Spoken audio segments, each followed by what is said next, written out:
Hello everyone, तो जय हिंद साथियों। मैं अभिषेक पांडे स्वागत करता हूं आप सभी का आपकी अपने परिवार वंदे मातरम 2.0 में। तो आज की इस वीडियो में हम डिस्कस करेंगे एक नया चैप्टर। जैसा कि अभी सब्जेक्ट वर्ब एग्रीमेंट आपका ख़त्म हो चुका है, लगभग 5-6 क्लासेस चली उसकी प्रैक्टिस की प्लस कॉन्सेप्ट की। उसके बाद हम आते हैं सेकंड चैप्टर पे, जो है आपका आर्टिकल्स। यानी ये भी आपका देखा जाए परीक्षा की दृष्टि से यानी बहुत ही इंपॉर्टेंट चैप्टर है। यहाँ से क्वेश्चन आपको देखने को मिलते हैं। तो इसमें भी हम कुछ रूल्स डिस्कस करेंगे जो इंपॉर्टेंट हैं, जो आपके पेपर की दृष्टि से वहाँ पे आपको मतलब इम्पोर्टेंट है। तो आज की वीडियो में हम आर्टिकल्स के बारे में पहले तो इंट्रोडक्शन ही जानेंगे, क्योंकि कल की क्लासेस से मैं रूल्स बताना शुरू करूँगा। आज बस इंट्रोडक्शन होगा, जो यहाँ पे बोर्ड पे लिखा दिखाई पड़ रहा है आपको। आर्टिकल्स आपके निश्चित क्या होते हैं, अनिश्चित आर्टिकल्स क्या होते हैं, उन सभी को हम डिस्कस करेंगे। तो चलिए स्टार्ट करते हैं बिना किसी देरी के। तो चलिए स्टार्ट करते हैं। तो यहाँ पर आपका हेडिंग पड़ी हुई है आर्टिकल्स। आर्टिकल्स यानी वो आर्टिकल्स नहीं है वो अनुच्छेद वाला जो संविधान में है। ये आर्टिकल्स होते हैं जो आपका ये वो वाले आर्टिकल्स नहीं है जो अनुच्छेद में होते हैं, संविधान में होते हैं, पॉलिटिक्स में। ये वो वाले आर्टिकल्स नहीं है जो आप सामान खरीद के लाते हो, उन्हें आर्टिकल्स कहा जाता है। ये आपके इंग्लिश के आर्टिकल्स हैं जो निश्चित और अनिश्चित के लिए यूज़ किए जाते हैं, तो इन्हें आर्टिकल्स के नाम से जाना जाता है। यानी डिटरमाइनर भी कह सकते हो इन्हें। आर्टिकल्स का एक दूसरा नाम होता है क्या, और इन्हें क्या कह सकते हो, डिटरमिनर। डिटरमिनर क्या होते हैं, जो किसी भी चीज़ को निश्चित करते हैं, वो आपके डिटरमिनर कहलाते हैं। तो आर्टिकल्स के अलावा इनको डिटरमिनर के नाम से भी जाना जाता है। अब यहाँ पे यूजेस ऑफ मैंने क्या लिखा है, यूज ऑफ ए और एन, यानी दो आर्टिकल्स आपको देखने को मिलते हैं। एक आ लगा रहता है किसी वर्ड के सामने और किसी वर्ड के सामने एन लगा रहता है। तो यहाँ पे ये ए और एन क्या होते हैं, तो इन्हें इंडेफिनिट आर्टिकल्स के नाम से जाना जाता है। यानी ये आर्टिकल्स किसी भी अगर नाउन के पहले लगे हैं तो ये उसके अनिश्चित होने का बोध करा रहे होंगे। यहाँ पे ए और एन कहने का मतलब ये हुआ। जैसे यहाँ पे एक सेंटेंस लिखा हुआ है कि he saw an old man, और अभी मैं आपको बताऊंगा कि आर्टिकल्स एन और आ हम किस मतलब कहाँ पे वोवेल्स के सामने लगाते हैं कि कॉन्सोनेंट के सामने लगाते हैं। तो पहले हम रूल देख लेते हैं ए और एन का। सिंपली तो यहाँ पे क्या है, he saw an old man, यानी उसने एक बूढ़ा आदमी देखा, कोई बूढ़ा आदमी देखा। यहाँ पे एक बूढ़ा लगा सकते हो, कोई बूढ़ा आदमी लगा सकते हो। तो उसने जो है कोई बूढ़ा आदमी देखा। अब वो अनिश्चित है कि कैसा था वो, कैसा किसी वृद्ध इंसान को उसने देखा, वो काला था, गोरा था, यहाँ पे वो डिफाइन नहीं किया गया है। तो यहाँ पे वो अनिश्चित का बोध करा रहा है। और ए और एन जो आर्टिकल्स लगते हैं वो बेसिकली अनिश्चित काल के लिए ही, या अनिश्चित जो वर्ड्स होते हैं उन्हीं के लिए लगाया जाता है। या अगर सेंटेंस में आपको टाइम अनिश्चित दिखाई पड़ रहा है तब हम एन का यूज़ करेंगे। यानी यहाँ पे कहने का मतलब है he saw an old man, उसने किसी वृद्ध आदमी को देखा। उसके बाद सेकंड आपका जो सेंटेंस है इसी के बिहाफ पे लिखा है कि देयर वॉज अ किंग, यानी वहाँ पे कोई एक राजा है। देयर वॉज कोई अ किंग, कोई एक राजा था। अब वो उस राजा की बात नहीं की गई यहाँ पे, वो राजा कैसा था, क्रूअल था या निर्दयी था कि आपका दयालु था, उसके बारे में बात नहीं की गई है। उसने बस इतना कह दिया कि देयर वॉज अ किंग। और अब जैसे मैंने कह दिया कि इट इज़ अ पेन, यानी इट इज़ अ पेन, इसको मैं कर दूंगा इट इज़ अ पेन। अब इट इज़ अ पेन जब मैंने कहा, अब मैंने ये तो कहा नहीं it is a red pen which I bought यानी समथिंग, ये मैंने कह दिया इट इज़ अ पेन। अब पेन तो है लेकिन मेरे हाथ में रेड पेन है, रेड मार्कर है, तो इसके बारे में मैंने बताया नहीं, तो कहीं भी मैंने निश्चित नहीं किया, तो मैं इसके सामने ए आर्टिकल्स का यूज कर सकता हूँ। और अभी ए और एन का यूज़ बताऊँगा आगे कहाँ पे होता है। तो इसके लिए मैं दिस इज मतलब it is a pen, this is a pen, this is a marker, यहाँ पे हम यूज़ कर सकते हैं अनिश्चित। मैंने अभी इसका कलर नहीं बताया, वो कैसा चलता है मैंने नहीं बताया, तो यहाँ पे अभी अनिश्चित बातें की जा रही है। तो दिस इज़ अ मार्कर। तो यहाँ पे दूसरा सेंटेंस क्लियर हो गया।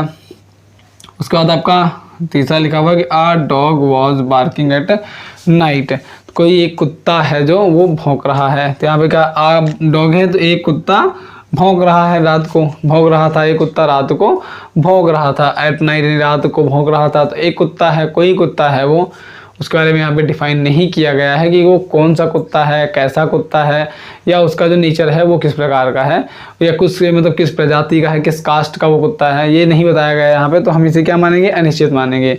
तो 3 सेंटेंस बताने का मतलब मेरा यही था कि ए और एन को आप पहचान लो, कि जैसा कि ए और एन का यूज़ आर्टिकल्स उन्हीं के लिए लगता है जो अनिश्चितता का बोध कराते हैं, वहीं पे हम आर्टिकल ए और एन का यूज़ करते हैं। तो ये यहाँ पे तीनों सेंटेंस के माध्यम से मैंने आपको यही समझाया कि ए और एन हमेशा अनिश्चित टाइम के लिए लगेगा। और आते हैं अब हम किस पे, यूज़ ऑफ द पे। अभी आप डोंट वरी, इसके लिए परेशान मत हो, मैं इसको क्लियर करा दूंगा कि ए और एन का यूज़ हम किन वर्ड के सब पहले करते हैं। तो वीडियो में बने रहिएगा। आगे बढ़ते हैं। यूजेज ऑफ यानी यूज़ ऑफ द। अब दा को किस नाम से जाना जाता है? तो डेफिनेट आर्टिकल्स के नाम से भी जाना जाता है। डेफिनेट आर्टिकल, इसे ए और एन को इंडेफिनिट आर्टिकल के नाम से और दा को डेफिनेट आर्टिकल्स के नाम से जाना जाता है। यहाँ पे लिखा हुआ है, इसका सेंटेंस है, यानी डेफिनेट कहने का मतलब जब कोई बात निश्चित हो गई।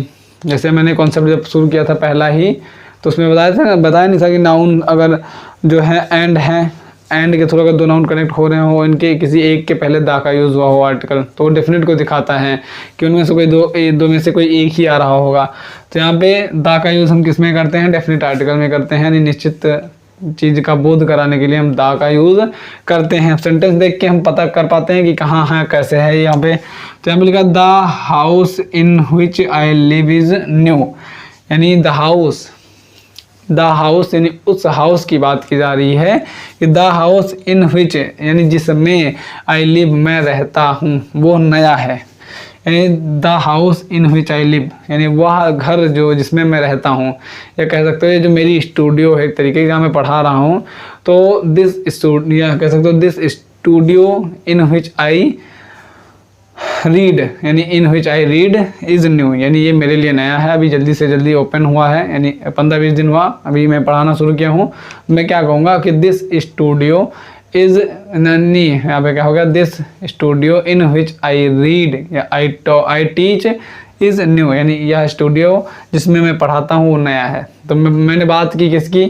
स्टूडियो की बात की। अब स्टूडियो की बात की तो जब तक स्टूडियो की बात की होती तो वो अनिश्चित था, लेकिन मैंने स्टूडियो के बारे में बाकायदा बता दिया कि वो यही स्टूडियो है जहाँ पे मैं पढ़ाता हूँ। तो बात हो गई ना कि वही स्टूडियो है जहाँ पे मैं पढ़ाता हूँ। अब दुनिया में तो कई सारी स्टूडियो होंगी, लेकिन मैं उसी की बात कर रहा हूँ जहाँ पे मैं पढ़ा रहा हूँ। जैसे इस टाइम पे मैं आपको पढ़ा रहा हूँ तो मैं इसी स्टूडियो की बात कर रहा हूँ, तो बात यहाँ पे निश्चित हो रही है। तो यहाँ पर हम लगाएंगे कि दा, यानी हाँ, यहाँ पे दिस बोला था मैंने ना, तो यहाँ पे दिस नहीं दा कर लेना आप। तो the studio in which I live is new, या यहाँ पे क्या हो जाएगा? Teach is new. उसका सेकंड सेंटेंस है कि this is the pen, this is the pen which I have bought. अब मैं यहाँ पे पेन की जगह मार्कर यूज़ कर सकता हूँ। तो मैंने कहा ये एक मार्कर है, ये आपका एक मार्कर है, तो यहाँ पे क्या हो गया? ये मार्कर तो है, मैंने क्या कहा था तभी कि दिस इज़ आ मार्कर, तो इसके बारे में मैंने आ लगाया था। तो इसके आगे मैंने कोई सेंटेंस नहीं बताया कि इसका कलर कैसा है। अब यहाँ पे उसी मार्कर का यूज़ हम सेंटेंस में कर रहे हैं डेफिनेट आर्टिकल का यूज़ करके। यहाँ पे कह रहा है this is the pen, pen की जगह हम मार्कर यूज़ करेंगे। तो this is the marker which I have bought, यानी ये वही मार्कर है जो मैंने ख़रीदा था, नहीं किसी और ने नहीं ख़रीदा, ये मेरे द्वारा ही ख़रीदा गया मार्कर है। तो मैं क्या कहूँगा? This is the marker which I bought, यानी कहाँ पे हो जाए? विच आई हैव बॉट, तो ये वही मार्कर है जो मैंने ख़रीदा है। और दुनिया में कई सारे मार्कर्स हैं, लेकिन यही वो मार्कर है जो मैंने ख़रीदा था। यहाँ पे मैंने कोई लोगो देखा था, वो मैंने ख़रीद लिया था और देखते ही मैं पहचान गया, तो मैंने कहा this is the marker which I have bot, ये वही मार्कर है जो मैंने ख़रीदा था। या मैं ये टी शर्ट पहना हुआ हूँ तो मैं यही कहूँगा, क्योंकि इसी कलर का टी शर्ट और लोग भी पहन सकते हैं, लेकिन मैं जब अपना टी शर्ट पहचानूंगा तो उसमें कोई ना कोई अगर पहचान मिली मुझे, तो मैं क्या कहूँगा कि this is the T shirt which I have bot, ये वही टी शर्ट है जो मैंने ख़रीदी थी। यानी उसी वस्तु को हम रिप्रेजेंट करने की कोशिश कर रहे हैं, डेफिनेट यानी निश्चित करने की कोशिश कर रहे हैं, तो वहाँ पे हम आर्टिकल द का यूज़ करते हैं। और वहीं पे आपको वो सेंटेंस आभास कराएगा कि आपका ये जो सेंटेंस है वो आर्टिकल का जो यूज़ हुआ है वो कहीं ना कहीं सही वे के लिए है या गलत वे के लिए है।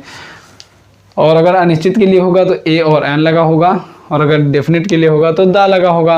अब आगे मैं आपको बताऊंगा कि अभी यहाँ पे ए और एन का यूज़ कहाँ पे और कैसे होता है। अब उसके बाद हम आइए देखते हैं आगे कि ए और एन का यूज़ यहाँ पे कहाँ कैसे होता है। थोड़ी देर में मैं इसको मिटा दूँ। तो बात होती है ए और एन, तो आपको अभी तक ज्ञात हुआ होगा कि ए और एन का यूज़ करते हैं हम किसके लिए? तो अनिश्चित चीज़ों के लिए करते हैं, और द का यूज़ हम करते हैं डेफिनेट चीज़ों के लिए। तो आगे बढ़ते हैं हम किसे क्या डिस्कस करेंगे इसके बाद।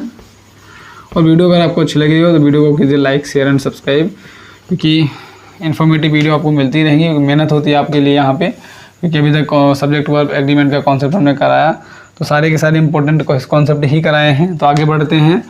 तो यहाँ पे हम यूज़ क्या करेंगे, तो पहले आपके वोवेल्स लिख लेता हूँ मैं यहाँ पे। वोवेल्स आप सभी को पता होंगे, तो यहाँ पे लिख देता हूँ ए होता है, ई होता है, आई होता है, ओ यू होता है और यू होता है। उसके बाद यहाँ पे कॉन्सोनेंट होते हैं, कॉन्सोनेंट्स होते हैं।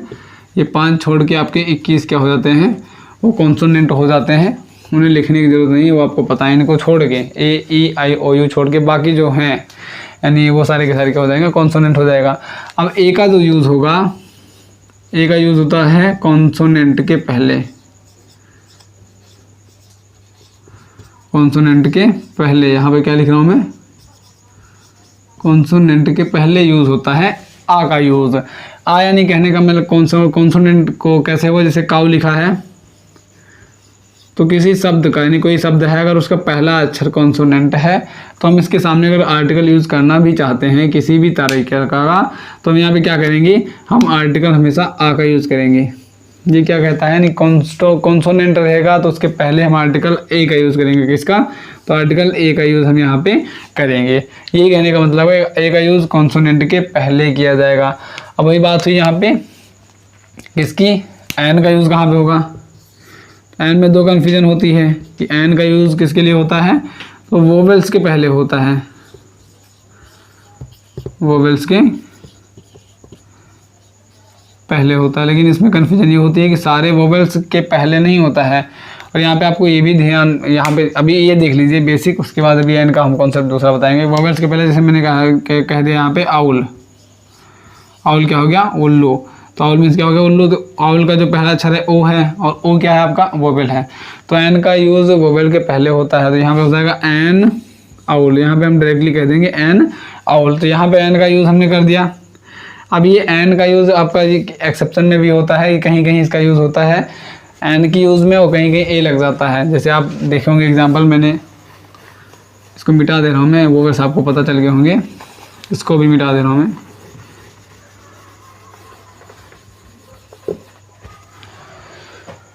अब जैसे हुआ एन का यूज़, तो एन का यूज़ अगर वहाँ पे होता है एन का यूज़, यानी अगर हिंदी वर्णमाला का, हम हिंदी वर्णमाला आपको आते हो जैसे छोटा बड़ा छोटी बड़ी छोटो बड़ो ऋण ए आई ओ औ अंक आहा, तो यहाँ तक हो गया। अब यहाँ पे जो एन का यूज़ होता है वो हिंदी का वर्णमाला और इंग्लिश का वोवेल, ये दोनों लेकर चला जाता है। इंग्लिश यानी हिंदी के जो वर्णमाला होते हैं और इंग्लिश का जो अल्फ़ाबेट होता है उन दोनों को साथ लेके चला जाता है। तो एन का यूज़ हम तब करेंगे, यहाँ पे देख लेंगे, जैसे आउल मैंने लिखवाया था अभी, तो आउल में पहला अक्षर जो है ओ था और ओ को हमने साउंड कर किया आउल, तो इसका हिंदी भी देखना पड़ेगा हमें। अगर आपको एन का यूज़ करना है तो दोनों देखना पड़ेगा। यहाँ पे आउल, यहाँ पे लिखा हुआ है आउल, यहाँ पे क्या कर दिया हमने, आउल कर दिया। तो यहाँ पे सेंटेंस में ओ था, ओ वोवेल्स है इंग्लिश का, लेकिन इसकी हिंदी, इसका हिंदी उच्चारण हमने क्या किया, आउल किया, तो आउल ही पढ़ा जाता है, ओउल नहीं पढ़ा जाता है। उच्चारण क्या हो जाता है, आउल। आउल मीन्स क्या होता है, उल्लू। तो हिंदी में देखेंगे हम, इंग्लिश में तो ओ आपका वोवेल है, हिंदी में उसका उच्चारण करेंगे तो आउल आएगा। आप अगर हिंदी के उच्चारण में अगर जो पहला अक्षर है वो अगर हिंदी का स्वर है तब हम एन लगाएंगे उसके सामने। जैसे यहाँ पे ये इंग्लिश का स्वर है और ये हिंदी का स्वर है, ये इंग्लिश का वोवेल है, ये हिंदी का स्वर हुआ, यानी आ छोटा आ बड़ा आ, तो छोटा आ बड़ा आ आपका स्वर ही तो हुआ। तो अगर इंग्लिश का वोवेल मिल रहा है और हिंदी का स्वर दोनों मैच कर रहा है तब हम आर्टिकल एन का यूज़ उसके सामने करेंगे। लेकिन कभी कभी ऐसा होता है इंग्लिश में तो वोवेल का यूज़ हुआ रहता है, मतलब कोई वाक्य लिखा, वो शब्द लिखा है, उसके सामने इंग्लिश का जो शब्द है, स्वर जो है वो लिखा रहता है, लेकिन हिंदी का उच्चारण करने पे वो कहीं दूसरा भाव देता है। अभी उसका एग्जांपल हम सेट करेंगे। तो ये आपको समझ में आया होगा। अभी मैं इसको नहीं मिटाऊंगा क्योंकि ये इम्पोर्टेंट है जो मैंने आपको समझाया। अब आगे बढ़ते ही आपने उतार लिया होगा, तो इसको मिटा दे रहा हूँ मैं। तो यहाँ पे हम यूज़ करेंगे इसका। अब देखेंगे वो कैसा होता है जिसका इंग्लिश का जो पहला अक्षर होता है वो तो स्वर होता है, लेकिन अगर हम जाते हैं हिंदी का उच्चारण करते वक्त हमें उसका क्या वो व्यंजन मिलता है। तो यहाँ पे एक सेंटेंस आपका मैं लिख रहा हूँ, यूरोपियन, एक मैंने लिख दिया यूरोपियन यानी जो यूरोपियन, जैसे हम इंडियन हैं तो यूरोप के लोगों को क्या कहा जाएगा, यूरोपियन कहा जाएगा। यहाँ पे मैंने क्या कर दिया, उच्चारण, तो उच्चारण यहाँ पे लिख दे रहा हूँ मैं, वहाँ पे लिख दिया मैंने। ये लोगों की बात की जा रही है, यूरोपियन लोग, तो यहाँ पे उच्चारण क्या निकल के आएगा इसका, यहाँ पे उच्चारण आ रहा है यूरोपियन, यानी यूरोपियन।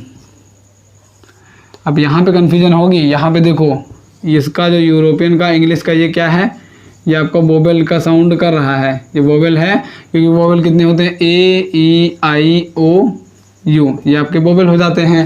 लेकिन अगर हिंदी का उच्चारण हम देखेंगे तो यहाँ पे क्या निकल के आ रहा है, या पे बड़ों की मात्रा है, लेकिन या तो पूरा अक्षर है यहाँ पे, तो या यहाँ पे निकाल के आ रहे हैं, तो या आपका जो क्या है वो व्यंजन होता है हिंदी का, यानी ये व्यंजन होता है। तो यहाँ पे क्या हो जाता है, अगर उच्चारण में इंग्लिश का अगर हमने कोई शब्द लिया, अगर उसके पहले वोवेल का यूज़ हुआ है तो हमें यही देखना है सबसे पहले कि उसका जो पहला अक्षर है वो अगर इंग्लिश का वोवेल हुआ प्लस हिंदी का अगर स्वर हुआ, यानी इंग्लिश का वोवेल हुआ और प्लस हिंदी का भी वोवेल हुआ, तब उसके सामने क्या लगाएंगे, एन लगाएंगे। और अगर वो इंग्लिश का तो वोवेल हुआ लेकिन हिंदी का वो वोवेल नहीं, व्यंजन हुआ, तब हम क्या कहेंगे, वहाँ पे एन नहीं लगाएंगे, ए लगाएंगे। तो यहाँ पे यूरोपियन के जस्ट पहले क्या यूज़ होगा, तो आ यूरोपियन, यहाँ पे क्या करेंगे, आ यूरोपियन। एक एग्जांपल और मैं बताता हूँ इसी से लेकर, आ यूरोपियन हो गया, ये आपको समझ में आया होगा, बढ़िया रूल है, बेसिक रूल है, क्योंकि छोटे छोटे एरर जो मैंने कल कराया था, कॉन्सेप्ट एरर का एक क्वेश्चन कराए थे, सब मैंने 7-8 क्वेश्चन कराए थे, तो ये भी बीच में पूछ लेता है कि वो यूरोपियन के पहले एन लगा के देगा, जल्दबाजी में वो ई देखा आपने, एन लगाया, सही है, तो ये गलत हो जाता है कहीं कहीं। अब जैसे मैंने कहा अम्ब्रेला,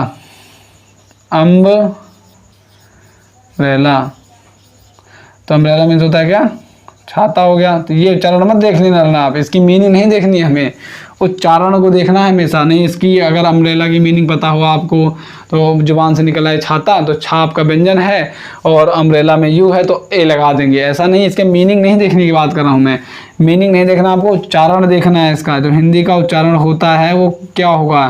जैसे मोहन, आपका नाम मोहन है, तो नाम के आगे तो आर्टिकल लगेगा नहीं, क्योंकि हाँ नाम के अगर आ मोहन की बात होगी तो कई सारे मोहन हैं, उनके बीच में आ की बात की जा रही है, तो नाम के आगे तो मोहन लगेगा नहीं। तो जैसे मोहन है तो इंग्लिश में मोहन लिखा हमने, उसका उच्चारण कर रहे हैं मोहन, ये थोड़े ना मोहन को मोहना बोल रहे हैं, मोहनो बोल रहे हैं। मोहन को मोहन इंग्लिश में भी लिखा जाएगा, हिंदी में उसका उच्चारण करेंगे तो मोहन आएगा। जैसे कैट को, कैट मीन्स होता है बिल्ली, लेकिन कैट का जो उच्चारण होता है वो कैट होता है, तो ये ध्यान में देखना है, उच्चारण में हमें ध्यान देखना है उच्चारण पे। तो अम्ब्रेला का उच्चारण क्या होगा, तो अम्ब्रेला होता है क्या, अम्ब्रेला, क्या हो जाएगा यहाँ पे, अम्ब्रेला। अम्ब्रेला में क्या आ रहा है, छोटा आ रहा है, और अम्ब्रेला में भी क्या आ रहा है, यहाँ पे वोवेल आ रहा है, यानी अम्ब्रेला में यू जो है वो इंग्लिश का वोवेल है, और अम्ब्रेला उच्चारण में, हिंदी के उच्चारण में आ, छोटा आ जो है वो हिंदी का वोवेल है। तो यहाँ पे दोनों मैच कर रहे हैं, तो इसके आगे क्या लगा देंगे हम, एन का यूज़ कर देंगे, तो एन अम्ब्रेला हो जाएगा, ये एक छाता है तो एन अम्ब्रेला हो जाएगा। तो ये कॉन्सेप्ट आपको यहाँ पे समझ में आया होगा, ये आपने उतार लिया होगा। आगे बढ़ते हैं, आगे कुछ और मैं वर्ड से लेकर आता हूँ, वो भी आप देख लीजिए, क्योंकि ये क्लियर हो जाए, कल की क्लासेस में हम सिर्फ कॉन्सेप्ट पढ़ना चालू करें, रूल्स पता हो जाएँ, और ये बेसिक रूल्स हैं, ये आपको पता होने चाहिए। बच्चों को क्या होता है, जो 8th 9th में होते हैं, 8th में 7th 8th तक या 6th 7th तक, उनको यही बताया था कि वोवेल के साथ ए लगता है, और उसके हाँ वोवेल के साथ एन लगता है, कॉन्सोनेंट के साथ ए लगता है। तो यहाँ पे आपको ये क्लियर हुआ होगा। अगर आप कॉपी में नोट कर रहे हो तो नोट कर लीजिए, मैं इधर नहीं मिटाऊंगा, मैं इधर लिख रहा हूँ। तो उसके बाद मैं एक सेंटेंस और लेता हूँ। मैंने कहा यूनिवर्सिटी, एक आता है आपका फेमस वर्ड है यूनिवर्सिटी, क्या हो गया, यूनिवर्सिटी। अब इसकी हिंदी तो होती है विश्वविद्यालय, विश्वविद्यालय, लेकिन हमें यहाँ पे क्या करना है, विश्वविद्यालय का भी नहीं देखना है। मैंने कहा कि उसकी मीनिंग पे नहीं जाना, हमें उसके उच्चारण पे जाना है, ये आपको खासकर ध्यान में रखना है, क्योंकि जल्दबाजी में बच्चे को अगर मीनिंग याद आ गई तुरंत से, कैट का बिल्ली, वो समझेगा उच्चारण कर रहा हूँ मैं, तो कैट है बिल्ली, कैट की मीनिंग हो गई बिल्ली, तो कैट को सी देखेगा, बी का और बिल्ली का बा देखेगा, दोनों व्यंजन मिल रहे हैं तो वहाँ पे आ तो लगा देगा। सही है, वैसे सही है, लेकिन कहीं कहीं आपको मिस्टेक यही देखने को मिले। जैसे अम्ब्रेला में अगर आप देखते हैं अम्ब्रेला और छाता देखते तो यहाँ पे आ लगा के चले जाते हैं, लेकिन आपको उच्चारण देखना है, तो आपका बिल्कुल वो गलत होगा ही नहीं। अब मैं बात करूँ यूनिवर्सिटी की, तो यूनिवर्सिटी आपका क्या है, ये आपका वोवेल है, वोवेल है। और इसका मैं अगर उच्चारण करूँ, यहाँ पे मैं लिख दे रहा हूँ, उच्चारण में अगर कर रहा हूँ तो उच्चारण क्या आएगा, यूनिवर्सिटी, यूनिवर्सिटी आपका लिख दिया जाएगा ये से यूनिवर्सिटी। तो यूनिवर्सिटी में क्या आ रहा है, या यहाँ पे बड़ी की मात्रा आ रही है, यानी अम्ब्रेला, यहाँ पे यूरोपियन की तरह ही यहाँ पे या यहाँ पे बड़ी की मात्रा आ रही है। तो यहाँ पे या क्या है, ये है व्यंजन का काम कर रहा है, और किसके, हिंदी के व्यंजन का काम कर रहा है। जब हिंदी का व्यंजन होगा और प्लस इंग्लिश का वोवेल होगा तब हम क्या लगाएंगे, आ लगाएंगे। तो यहाँ पे यूनिवर्सिटी के पहले आपका आर्टिकल क्या लगाया जाएगा, तो आ यूनिवर्सिटी। तो आई एम रीडिंग, या मैं पढ़ रहा हूँ, I am reading a university, an university नहीं होगा, और एरर में आपको एन लगा के देगा और आपको यू देखा ही पड़ेगा कि वोवेल लगा है, वोवेल के साथ एन लगा दिया हमने, तो वहाँ पे आपका सटीक सही हो गया। तो ऐसा नहीं होगा, तो आपने नीचे का उतार लिया होगा, ऊपर का मैं छोड़ रहा हूँ। आगे बढ़ते हैं धीरे धीरे। और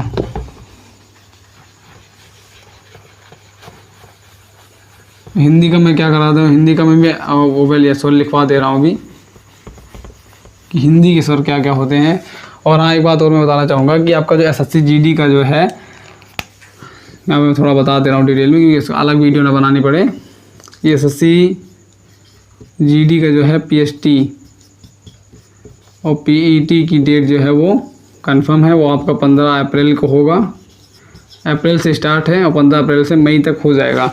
अब कुछ बच्चों को ये फेक लग रहा था तो फेक ना माने, अपना जो अगर रनिंग उनका नंबर बन रहा है तो रनिंग स्टार्ट कर दें, क्योंकि 15 दिनों का टाइम मिलेगा और रिजल्ट की बात रही तो आज या कल में वो इशू कर दिया जाएगा। उसके लिए आप डोंट वरी, परेशान मत होइए। तो ये मतलब एसएससी जीडी और पीएसटी पीटी के लिए 15 अप्रैल। और एक बात तो मैं और बता दूँ, जैसे अगर 15 दिन में आपका अगर आ भी जाता है रिजल्ट कल या परसों में, 1 तारीख से पहले आ जाएगा, क्योंकि वही हुआ कि सीआरपीएफ की अगर ऑफिशियल वेबसाइट पे वो चीज़ें आपको डिटेल में प्रोवाइड कराई गई थी, तो कहीं ना कहीं रिजल्ट पहले से तैयार हो चुका है, तो वो बाद में इशू कर दिया जाएगा। और 15 दिन का टाइम नहीं देंगे तो और कितने दिन का देंगे, अब 10 दिन का थोड़े ना देंगे। वो रिकॉर्ड तोड़ देंगे कि हाँ इस बार एसएससी जीडी में इतना रिकॉर्ड तोड़ वैकेंसी निकल आई, तो रिकॉर्ड ही तोड़ते रहेंगे वो कि नहीं 5 दिन में हमने पीएचडी करा ली, पेपर रिजल्ट दिया 5 दिन पहले और उसका दौड़ भाग करा ली। तो ऐसा नहीं होगा, 15 दिन पहले मिनिमम देते हैं। आज तक जितने भी एग्ज़ाम्स हुए हैं उन्होंने 15 दिन मिनिमम ही दिया, यहाँ तक एयरफोर्स, कोस्ट गार्ड, जबकि हर बीच में से पहले वो भी सही चल रहा था, लेकिन बीच में सब सारे धोखे दे रहे हैं। तो वो भी बीच में कोस्ट गार्ड 10-10 दिन पे, 15-15 दिन पे मिनिमम जो है इतना दिया था उसने। तो कुछ बच्चे यानी अगर उनका 15 अप्रैल या कल परसों रिजल्ट आएगा, अब 15 दिन में उनका 15-16 को पड़ गया रनिंग, तो दवा वगैरह मत खाना कि दवाई खा के हम दौड़ लें या दौड़ते चले जाएं। क्योंकि अगर आपने वीडियो देखी होगी तो अभी सीआरपीएफ का, वो सीआरपीएफ या बीएसएफ का, कोई सीआईएसएफ का फिजिकल चल रहा था, उसमें रनिंग के लिए मांगा गया था। अब बच्चे ने दवाई ही खाई थी तो उसकी हालत ख़राब हो रही थी, खुद ही कह रहा था कि मैं मर जाऊंगा, ऐसा वैसा समथिंग। दवा खा के मत दौड़ना, कोई उपाय करके मत दौड़ना कि हाइट बढ़ा ली जाए दवा खा के, क्योंकि वो रिएक्शन ही करेगी।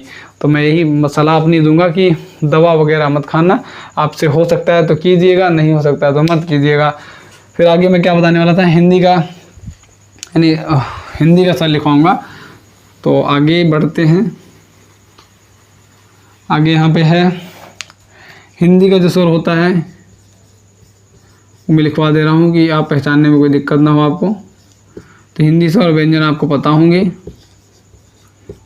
तो यहाँ पे क्या, छोटा आ गया और बड़ा आ गया, छोटी ई आ गया और बड़ी ई आ गया, छोटा बड़ा, छोटी बड़ी और छोटा ऊ बड़ा ऊ, छोटा ऊ नहीं छोटा ऊ पढ़ा जाता है।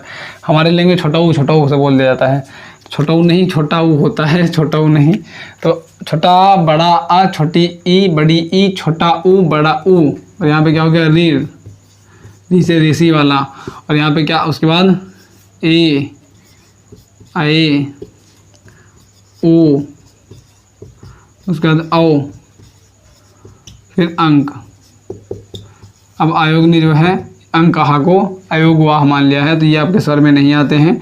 टोटल आपके 11 स्वर जो होते हैं वो होते हैं, तो 11 स्वर हो जाते हैं यहाँ पे। तो अगर यही आता है किसी शब्द के पहले अगर इन 11 स्वर में से आपका मिलता है, जैसे छोटा आ मिल गया, बड़ा आ मिल गया, छोटी मिल गया, बड़ी मिल गया, उच्चारण करते वक्त, तब हम हिंदी का स्वर मानेंगे उसे। और अगर हिंदी का स्वर मिल रहा है प्लस इंग्लिश का स्वर मिल रहा है तो हम क्या कर देंगे, आपका एन लगा देंगे। बेसिकली ए के लिए कोई भी दिक्कत नहीं है, उसके लिए ए लगेगा ही, वो व्यंजन के साथ ही लगता है। वो चाहे इंग्लिश का कॉन्सोनेंट हो या हिंदी का कॉन्सोनेंट हो, उसके सामने ए ही लगाएंगे। आइए हम एक सेंटेंस उसका भी देख लेते हैं। जैसे मैंने कहा कैट, कैट आपका बिल्ली हो गई, कैट का उच्चारण क्या होगा, तो कैट ही होगा।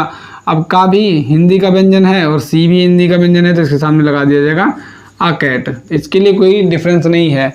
लायन हो गया यहाँ पे, तो लायन का उच्चारण क्या होगा, लायन, यहाँ पे लायन हो जाएगा। अब लायन के सामने क्या लगाएंगे, हम आई लगाएंगे, क्योंकि यहाँ पे ये इंग्लिश का कॉन्सोनेंट है और ये अल्लाह जो है वो हिंदी का कॉन्सोनेंट है, तो लायन हो जाएगा। और एक बात, एक सेंटेंस है, एक वर्ड है आपके लिए, ये आपने लिख लिया होगा, इसे मैं मिटा दे रहा हूँ यहाँ पे। ये क्या होता है, एक होता है ईयर, जो साल वाला होता है, उसके सामने क्या लगाते हैं हम, एन लगाते हैं, क्या लगाते हैं, क्योंकि उसमें बच्चे कुछ बड़ी से स्टार्ट कर देते हैं और कुछ बच्चे यानी यहाँ पे बड़ी की मात्रा लगा के स्टार्ट कर देते हैं। तो वहाँ पे आ यानी ईयर के आगे कौन सा आर्टिकल हम यूज़ करेंगे, ये देखते हैं यहाँ पे। तो यहाँ पे लिखा हुआ है ईयर, जो साल होता है, तो ईयर ये हो गया साल आपका। जो सत्र होता है ये आपका चल रहा है कौन सा सत्र, तो 2023 चल रहा है, तो इसी की बात कर रहा हूँ। साल वो वाला साल नहीं, ओढ़ने वाला ठंडी में नहीं, वो समझ जाओ कि कौन से साल की बात कर रहे हैं आप। तो यहाँ पे क्या हो जाएगा आपका, ये हो जाएगा ये आपका सत्र हो जाएगा। तो सत्र कौन सा, 2023 जो साल चल रहा है, सत्र चल रहा है, सन चल रहा है, तो यहाँ पे वो बात हो रही है। इसका उच्चारण क्या किया जाएगा, तो इसका उच्चारण यहाँ पे बड़ी की मात्रा करते हैं, ईयर नहीं, यहाँ पे क्या करते हैं, हाँ ईयर नहीं करते, यहाँ पे क्या करेंगे, बड़ी ही लगाएंगे। यहाँ पे क्या लगाते हैं, ऐसे किया जाता है इसका उच्चारण। ये मार्कर थोड़ा सा डिम पड़ गया है, तो आप इसके लिए परेशान मत होना। यहाँ पे क्या करते हैं, बड़ी ई, मैं बोल दे रहा हूँ, यहाँ पे होता है बड़ी या और रा खाली, या खाली रा खाली और बड़ी, तो ईयर इसे बोला जाता है। कुछ बच्चे इसे या यहाँ पे बड़ी की मात्रा फिर या और या यहाँ पे आ लगा देते हैं, तो ये रॉन्ग होता है, ये लगा के मत करना कभी, क्योंकि इससे आपका वोवेल गलत आएगा। यहाँ पे व्यंजन मिलेगा आपको, यहाँ पे कॉन्सोनेंट मिलेगा, और क्या होगा, अब यहाँ पे क्या हो गया, हाँ कॉन्सोनेंट मिला, यहाँ पे कॉन्सोनेंट मिला, तो ए लगा के चलेंगे, आ ईयर, तो आ ईयर नहीं होता है। हम इसका उच्चारण हमेशा लेते हैं ईयर से, बड़ी ई फिर या खाली और रा खाली, तो बड़ी ई या खाली और रा खाली, बड़ी से लगाएंगे। और एक कॉन्सेप्ट मैं आपको बता दूँ, अगर हिंदी का क्या मिलता है, हिंदी का अगर वोवेल मिल जाता है, इंग्लिश का वोवेल नहीं मिलता है, तो यानी यहाँ पे तो वाई क्या है, ये आपको कॉन्सोनेंट है, कॉन्सोनेंट यहाँ पे लिखा हुआ है, तो ये है। अगर इंग्लिश का वोवेल मिल रहा है और हिंदी का वोवेल नहीं मिल रहा है, तब हम आ का यूज़ करते हैं। लेकिन इसका उल्टा जो है उसमें क्या होता है, जैसे जहाँ पे हिंदी का कॉन्सोनेंट मिल रहा है, लेकिन अगर वो इंग्लिश का अगर कॉन्सोनेंट मिल रहा है, हिंदी का अगर वोवेल मिल रहा है, तब हम एन का यूज़ करेंगे। ये आप डेफिनेटली क्लियर हो जाइए, क्योंकि उसमें मैंने बताया कि अगर मतलब इंग्लिश का वोवेल आपको मिल रहा है तो हिंदी का भी वोवेल मिलना चाहिए। अगर वो नहीं मिला तब हम वहाँ पे आ का यूज़ करेंगे। लेकिन इसका उल्टा जो है, यानी अगर आपका उसका इंग्लिश का वोवेल छोड़ के कॉन्सोनेंट मिल रहा है और हिंदी का अगर वोवेल मिल रहा है, तो वहाँ पे हम एन का यूज़ करते हैं। जैसे यहाँ पे मतलब आपका उदाहरण है एन ईयर, इसे एन ईयर पढ़ा जाएगा, तो आई एम रीडिंग एन ईयर, या मैं एक साल पढ़ा, या मैं हाँ आई रीड एन ईयर, मैं उस साल पढ़ा या उस साल पढ़ा।